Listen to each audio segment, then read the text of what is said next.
premier réseau associatif de conseil et d'expertise comptable présente Parole d'expert. Serre France, c'est bien plus que de la comptabilité, c'est du conseil.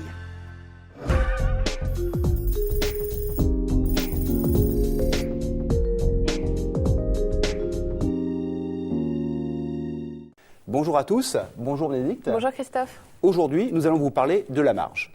La marge est un indicateur fondamental de votre gestion. La santé financière de l'entreprise en dépend. Voici donc quelques informations sur cette fameuse marge. À chaque activité, sa marge. Les commerçants parlent de marge commerciale, les artisans parlent de marge de production.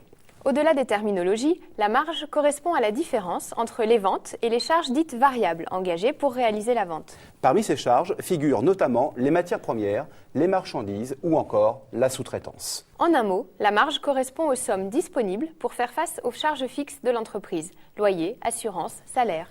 Cet indicateur met en évidence la capacité de l'activité à être rentable. Plus la marge est élevée, plus solide est l'entreprise. Il est fréquent d'analyser les performances d'une entreprise en comparant son taux de marge aux statistiques professionnelles.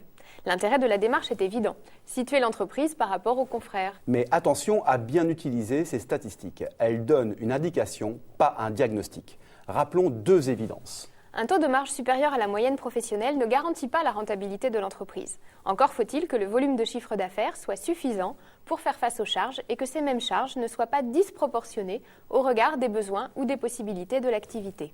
Seconde évidence, le taux de marge issu des statistiques professionnelles peut masquer des réalités très différentes au sein d'une même activité.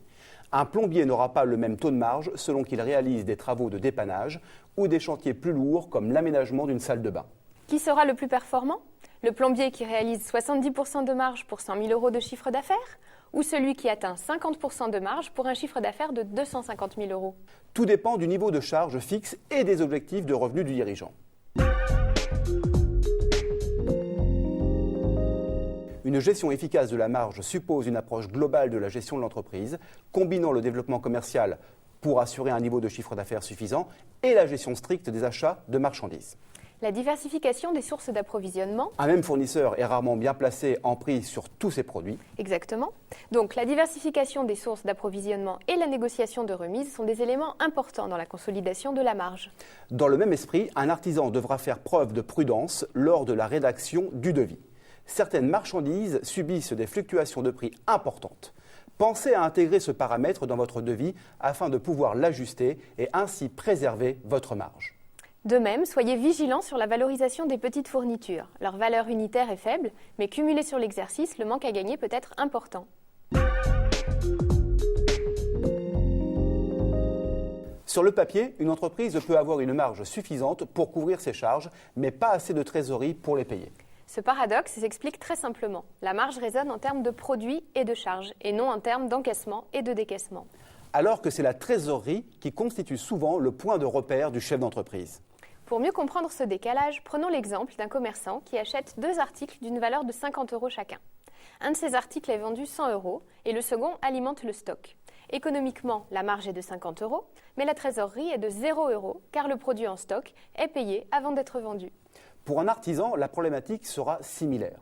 Mais outre le stock, il devra tenir compte des travaux en cours de réalisation pour déterminer la marge.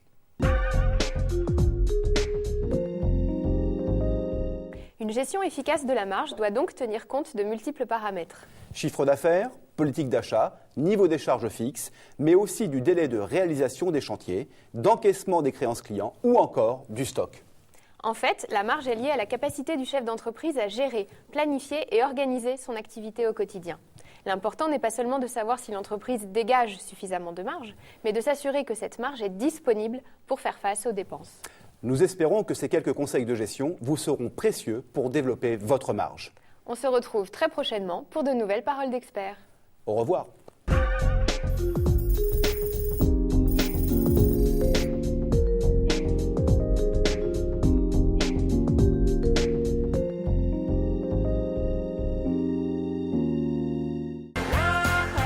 Serre France, premier réseau associatif de conseil et d'expertise comptable, vous a présenté Parole d'expert. Serre France, c'est bien plus que de la comptabilité, c'est du conseil.